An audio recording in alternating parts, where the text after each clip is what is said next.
Hello, welcome back for some more from the new August to December mini catalogue. I'm sure I shall slip back into calling it the autumn and winter catalogue, so if I do, I'm still talking about the same publication. Earlier when I was showing you the catalogue for the first time, I showed you all the bits and pieces in the beautiful Gilded Autumn suite, and of course your Make and Take project came from that suite as well, and I hope you've had a chance to make that now. But I'm just going to show you a few more projects I made because, to be honest, I couldn't stop once I'd started. So I'll show you a few more from this, and then I'm going to move on to the lovely leaves bundle. So here's my first project. This is based on one which I actually saw in the catalogue, and I love to make projects using the inspiration that's in the catalogue. It just gives me all kinds of ideas. So this one, I punched out lots and lots and lots of leaves. I stamped them first. I'm hoping you can see the detail on those. And I've used 3 colours of card plus some of the beautiful new brushed metallic cardstock. So the colours in this here are Pear Pizzazz, Granny Apple Green and Old Olive, and I've stamped in the same coloured ink as the card, and then I've also just punched with no stamping a few leaves using some of this beautiful brushed metallic card. I stuck down all the leaves onto a piece of Mossy Meadow card, and then I ran the whole thing through my die cutting machine inside the Pinewood Planks embossing folder. And if I hold that up and tilt it a little bit, I'm hoping you can see that I've got the wood grain, which not only is on the background card but is also on the leaves. And then I just added my sentiment and some linen twine. I'm really loving using the linen ribbon or the linen twine with these sets. That just seems to work somehow, that natural look. On the inside, on the insert, I just punched an oak leaf out of the insert to show the card base colour through, just for a little bit of added interest. My second card has got lots and lots of little tiny pieces on it. If you're like me, you save bits and pieces every time you do crafting, and here is a way that you can use them. So I've just got one of the sentiments from the stamp set there, and then a couple of tiny scraps of the patterned paper, a little scrap of the brushed metallic cardstock, which I ran through the same Pinewood Planks embossing folder. There's a piece of that braided linen trim, and I like to actually pull this out with my finger and thumb like that, so the weave is a lot looser. And then just some little clusters of leaves and acorns there to finish it off. The background here is what's it called? Mango Melody card, which I've stamped in the same coloured ink, and I just thought I would show you a quick time-saving tip for that. If you mount lots of little stamps onto one block like this, then when you come to stamp, it only takes you literally a quarter of the time because you're doing 4 images at once. So you can do that with any sets with small images in them.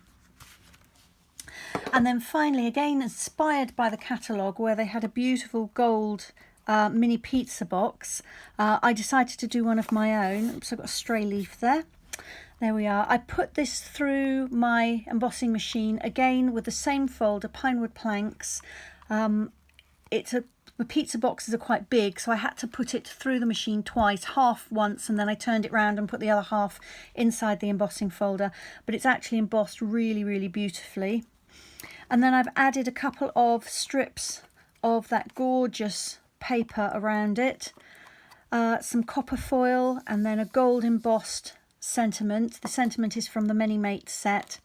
Some of the lovely basket weave ribbon. This is so soft and ties beautifully, along with some linen twine, and then one of those absolutely stunning little acorn embellishments. I wonder if I can get that closer. Will it focus really close? I think it will. And this band will just slip off the box, so when somebody gets it as a gift, they won't have to completely destroy it to find out what's inside. These little boxes are food safe. They have a sort of a plastic coating on the inside. So something like some homemade fudge would be gorgeous in there. One of my weaknesses is homemade fudge. I try not to make it very often at all. But you'll find loads of recipes online for making it in the microwave, which is much quicker and easier. Or a homemade cookie, a brownie, some jewellery, anything like that would fit inside these boxes, and I think that would make a really nice gift. So there you are, 3 more projects from the beautiful Gilded Autumn suite. So now I'm going to move on, staying with the theme of leaves, but moving instead to the Lovely Leaves bundle, which you can find here on page 49. So this consists of a set of stamps and a set of dies. I really recommend getting the whole bundle because there is so much you can do when you've got both of them. And I'm going to show you the 2 things stepped out now. I've got the stamps stamped out, I've got the dies cut out, and then I've got some of the combinations you can do, as well as some projects to show you, plus a little bit of a technique as well coming up. So this is the stamp set. There are 5 leaves in the stamp set and 6 sentiments. In case you can't read the words, they are really nice. I thought of you today as one of my favourites. Thank you is something that I send a lot of cards for, so I'm always happy to have another thank you. But we've got your friendship is something I know I can count on. Hope changes everything. I'm so glad you're in my life. And just hello. So it's a really versatile set. And leaves are beautiful. I mean, they're great for cards for men. They're really good for sympathy cards, those cards that we never want to have to send, but which are so appreciated if you do have to send one. And just seasonally, I like to stamp with leaves in sort of late summer and right through into the autumn. And depending on the colours you choose, they're also really nice for spring cards as well when we're starting to think about all the new growth. So that's the stamp set. The coordinating dies are here, and they're interesting dies because the shape you cut out is useful, and I'll show you all those cut out in just a moment, but also the shape that is left behind, the negative if you like, is equally interesting because each die leaves behind a stitched border, and I'm really hoping that the camera is picking that up. I don't know if it is, but it's a really neat stitched border all around the outside of the shape that has gone. And additionally in the die set there is this really interesting one here, which is a long set of perforations, and it looks great in landscape or in portrait. And they're really deep perforations. They do actually go all the way through, so you can get a little tiny hint of what's underneath as well.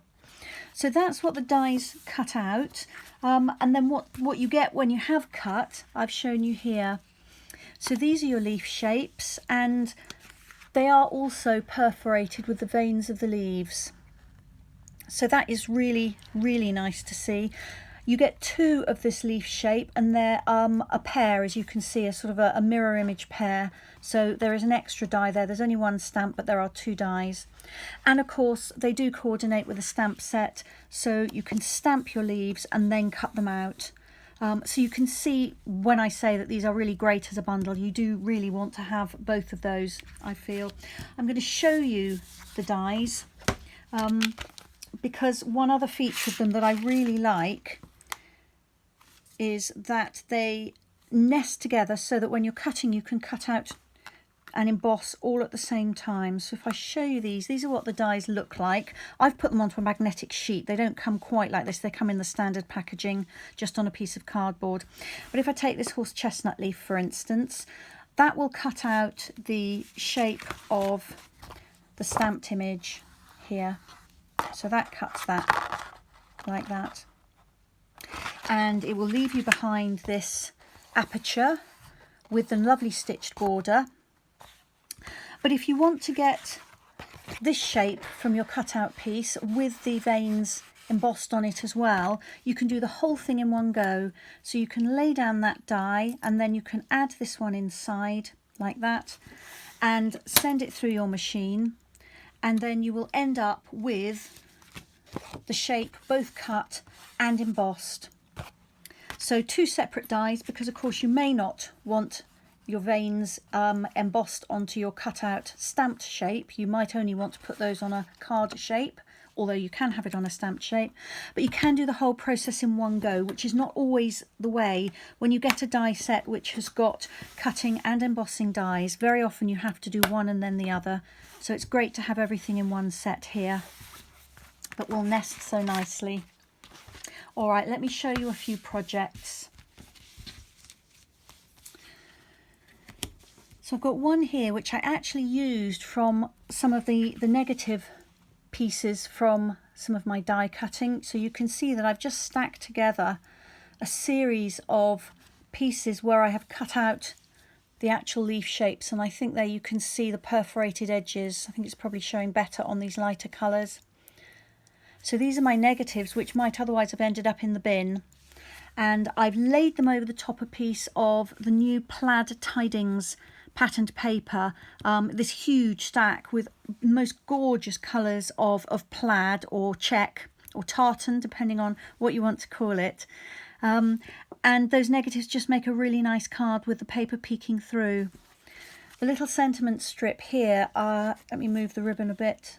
I've shaped the end with the Lovely Labels Pick-a-Punch. You may have seen this on my Facebook page recently. Such a nice punch. It punches 2 different shapes at the end of your strip, and you can put in 3 different widths of card. And that means that when you make something like this, the layers of that shaped end just fit effortlessly. They're exactly shaped right, so I'm hoping that you can see that. So that's what I did there. And I just added the tiniest scrap of this gorgeous copper trim. That's in the Gilded Autumn suite that we were talking about earlier. And this is the thank you from this set stamped. In this card, I've simply die cut leaves from lots of colours of card, and in fact you might recognise that I got a bit of a 2-for-1 here. So I cut these leaves and then I used the negative spaces for this card. I stuck these down onto my layer of very vanilla card, and then I put everything into the woodland embossing folder and sent it through my die cutting machine. So I'm hoping you can see that's given really nice texture to both the background and the leaves. Such an easy thing to do, but really effective. And then finally, this one has got some stamped leaves on it. Again, I sent the whole thing through my die cutting machine, again with that woodland embossing folder, which just adds a little bit of interest with tree trunks and branches. This ribbon is really, really pretty, ties beautifully. This is from the annual catalogue. And I used some of the gilded gems. So these and the ribbon are both in the Ornate Floral Suite in the annual catalogue. So these are faceted and gold, and they just added, it needed a little something, and these added just what I needed, I felt. I promised you a little bit of a technique. So I'm going to show you how to get a really realistic autumn leaf effect. So here's an autumn leaf that I've done using this. So it's stamped and it's die cut, and I've also used the embossing section of the die, so hopefully you can see that those perforated leaf veins are there. So you can use the embossing one even on a stamped image like this, but of course it's a multicoloured image. I haven't just used one colour. Here are a couple more I've done. I haven't cut those out yet, but it's ever so easy when you know how. So I'm going to show you how to do that. I've got a piece of card here, and before I start I'm going to slide my stamping mat underneath my grid paper, because these are photopolymer stamps, so it's really important that we have a foam mat underneath our work so that there's a little bit of softness to give a really good impression. These were not originally in the new annual catalogue, the mats. Demonstrators said, "You're joking, we need these please." So they have now got some new stocks in, and you can now order them. So if you need one of those, you won't find it in your catalogue, but I can give you the details of what you need to know about ordering them. They're just under £5, and they're absolutely fantastic to have in your stamp room. So I've got this leaf here. This looks a bit like a field maple leaf. I don't know if it is. And I've got 3 colours of ink. Now you can use shades of green, you can use autumnal shades, which is what I'm doing. You could even do fantasy leaves. You could have pinks and purples. They would look really fun. So I've got 3 ink pads here. I've got Daffodil Delight, Calypso Coral and Pumpkin Pie. So I'm going to take them one at a time, and I've also got a finger dauber here, a sponge dauber for each one. You can wash these out when you've used them, so you only need a few. Because I do so much crafting and obviously have classes and all the rest of it, I do have one for each colour, so I do label them so I don't muddle them up. They come in a pack with several in, so for something like this you can have one for each colour and then do your cleanup at the end if you want, and then you're ready to use them on any colour you fancy next time. So what I'm going to do is pick up ink on my finger dauber and then daub it over the stamp, and I'm going to do that with all 3 colours. It's a good idea to start off with your lightest colour first, and then there's no risk of you contaminating your ink pad, because the second and subsequent colours may pick up a little of what's already on the stamp, and then if you go back to your ink pad to pick up more ink, you'll find you could transfer some colour. But if you're working light to dark, that won't be a problem. It won't really notice. So I'm picking up some Daffodil Delight ink there, and I'm just going to daub really quite randomly across my stamp. And now I'm going to come in with my next colour. I'm going to use Calypso Coral next.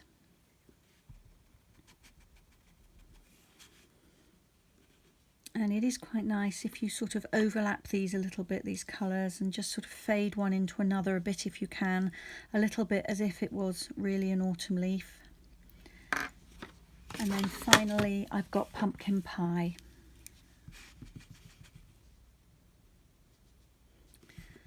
If you work with your stamp on top of something white, piece of scrap card or paper or grid paper like I've got here, then you can more or less see where you've gone with the ink, so it's fairly easy to make sure that the whole stamp is covered.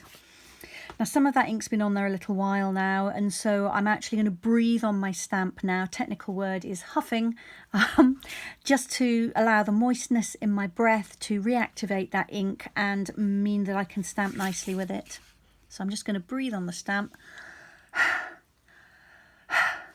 and then stamp my image. And there we are.